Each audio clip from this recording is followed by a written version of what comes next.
Hey everyone, it's Nancy here and I'm back with another process video. Here I am just showing you a image that I have coloured in with my Spectrum Noir pens.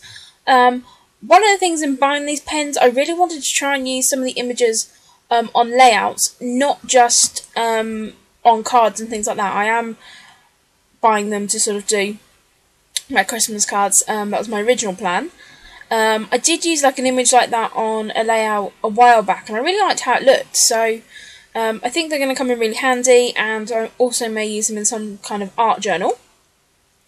I've taken this piece of paper from the Dear Lizzie polka dot party and I've just spread some gesso on it, and I am going to just cut the video there while I dry that out.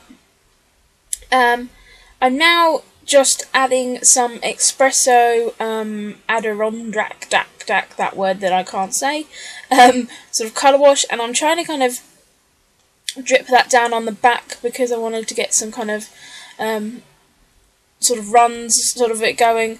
I could have used the straw to do this, but I didn't kind of really think, so I kind of done it the more messy version, which doesn't necessarily have the best camera angle. So I'm just kind of moving my paper around. The sprayer doesn't work on this mist, so I couldn't actually spray it. Then I'm just adding lots and lots of blobs of mist. To be honest, I spent quite a lot of time on this background and end up covering most of it up. But I'm absolutely fine with that because, you know, it goes back to the whole philosophy of how using a blank page is really difficult to use. And I spoke about that before, like how when I was at uni doing my art degree, like blank sketchbooks were really like painful to use. So, you know, we were taught to just take like a paintbrush and just like put paint throughout the whole thing to matter if it was a colour or not. And you know, I sometimes think that with layouts as well. So I am going to spray that off, and you're just going to see me drying these different bits off. And then I've decided, of course, that's not colourful enough. So I've already sprayed some colour shine in coral, and I'm now adding some bubblegum pink dilutions, and then some, this is the orange splash dilutions, and again I'm just spraying that really close to the layout so it kind of pulls. And the good thing with using gesso is it does kind of help it kind of run, because it's got that slick texture, so it doesn't absorb into the paper.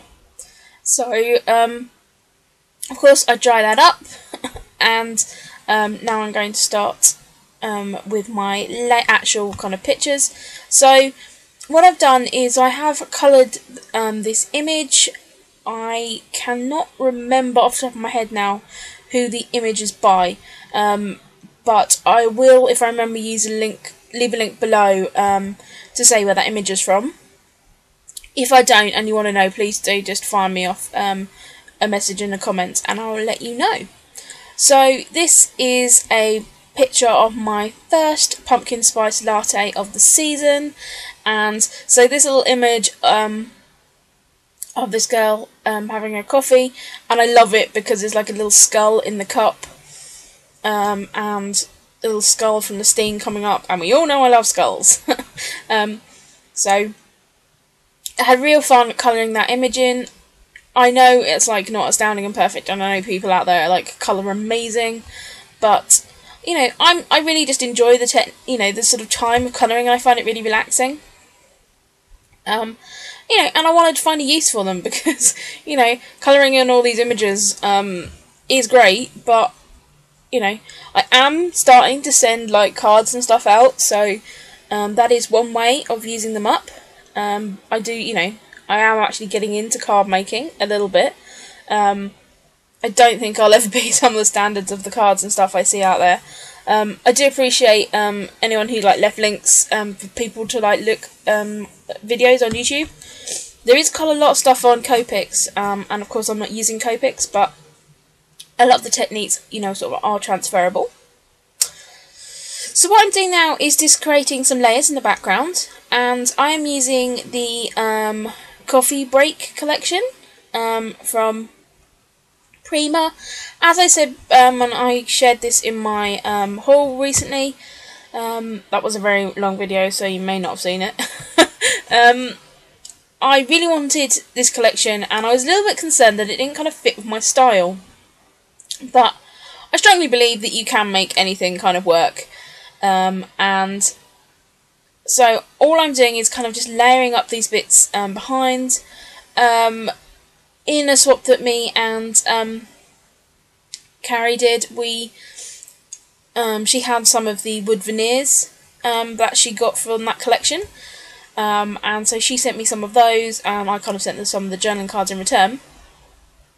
And I really, really love them. I'm really trying to resist actually buying them myself, because I don't think I need another lot of those wood veneers, because I've used them on one coffee layout. I don't think I need any more. There is the most adorable little donut in that collection. It is so sweet. So now I'm going to have to go buy a donut and take a picture just so I can use it on a layout. You know, that is a justifiable reason to eat a donut, even though I am on a healthy eating plan. So, Prima, you are destroying my diet. So, I'm just cutting up some of the journaling cards and different bits here. Sorry about that, my narration paused for some reason. So as I was saying, I'm just cutting up lots of different pieces from the background, and I'm just using a little bit of washi tape here to, excuse me, to kind of fix everything down, because the paper has warped quite a bit. So I find just using a little bit of washi tape there does help it stick down. And that journaling card in the background says it's coffee time, which of course makes me think of Sandra and Lisa and their podcast. But yeah, so I really, really like that, and I wanted to just use that up there, and I've just kind of used the bottom of that card at the bottom just because I wanted to pull some yellow down. Again, this is another one of the journaling cards that I've cut up, and I decided I wanted to make that more of a kind of look like a whole piece of paper there, so that kind of works.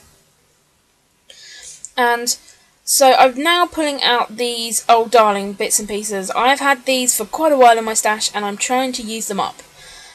These vellum borders, I actually got 3, I think, used up on this layout. And I'm just trying to get them, you know, used up, because I have been carrying around in my stash for quite a while. I had a bit of a disaster when I went to the crop. I dropped my crop bag, and like everything fell out. It was a little bit of a disaster. So it all just got like shoved back in, and I've not really sorted it out. And these, you know, die cuts did fall out everywhere. So it's another reason to use them up, because storing them is a pain in the butt. So I've just stuck that little wood, not wood grain, music piece. Music's nothing to do with this layout, but it just adds another little bit of texture, and with sort of the text paper and things in the background. And just using my normal wet glue to stick those down. It shows through a little bit, but I'm not overly bothered by that. Here's a little banner piece that was in there. I was going to actually use it as a banner, but I decided not to, and just to tuck that underneath as a little side bit there.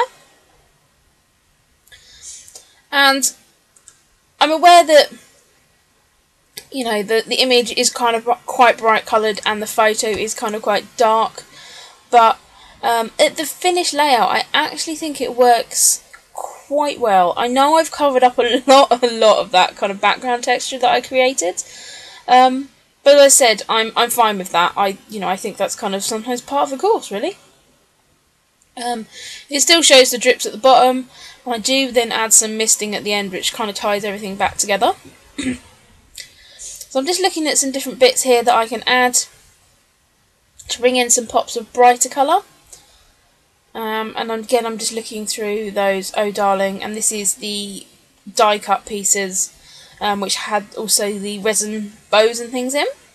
I had this kind of like Scrabble tile. I don't know if they are Scrabble tiles, because they're circular. But they spelled out the word sweet, so I thought that would be perfect to use them up on this layout, because I hadn't actually used them. And I'd actually even thought of like different words that I can make with those letters, but I thought, no, this kind of goes with it. They're kind of quite bright and a nice pop of colour. So I decide to add them. I am just inking everything in the Archiver's Coffee, which is quite appropriate. And again, that little loved sort of ticket, that again is from the Oh Darling collection. And I'm just going to ink these, and then I'm going to pop all of those up on just some Stampin' Up! Dimensional. I do like this dimensional because it's not too dimensional.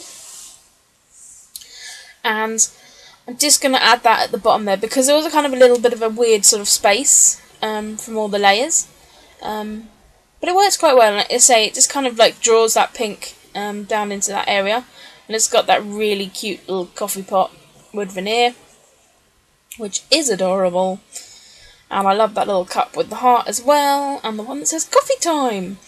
So, really love that. I then also have these sequins. I'm not sure what collection they're from.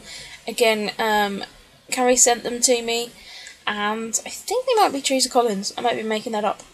But I just use the sort of coral colour and the turquoise, which kind of matches quite well with the Coffee Break collection. And I'm just adding those in a 3 little cluster there. I'm all about clustering sequins at the moment. And so I'm just adding those into kind of like the little clusters. I mean, they're not, you know, the kind of clusters are just sort of in 3 points of layout. I didn't have really tight clusters for this layout. Now I need to think about where I'm going to add my title. I think that space at the top is where it's going to work best. I decided to use these thickers, which are kind of running out now. But I do manage to get a title from them, and the title of this layout will be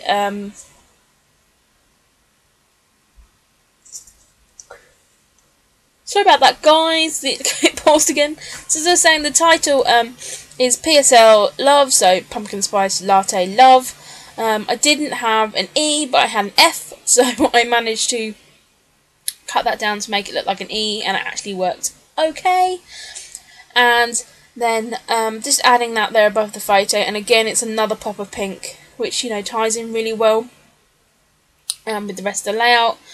And I do just then end up using the numbers at the bottom, because you always end up with numbers left on thicker sheets. And so I'm just putting 2014 because I know that I done a layout in my project life last year about Pumpkin Spice Latte. So I'm now just mounting up on this red polka dot, which again I've used on the layout as well. That will hopefully just tie everything in together. I do edge the background in this coffee ink, and I do end up stamping it kind of slightly as well with the round door block, which kind of works quite well because it does kind of look a bit like a coffee ring, maybe. I don't know, I might be making that up, but I think it kind of works okay, and it just adds a little bit more distress to the background. You know, and all in all, I think it looks fine. I kind of like it. Could have done without it, who knows. So yeah, that is the sort of layout finished, and I really like how it came out with that image used as almost like a photo. I'm going to try a couple of different ways of using them on layouts and see how that works. Just going to add some final splats of that coffee, that espresso colour, and some of the bubblegum pink. So thank you very much for watching, guys. I hope you've enjoyed this video, and I hope, you know, you don't think the image looks a little bit too stark and weird. I will put some close-up pictures at the end, so thank you very much for watching, guys. Bye!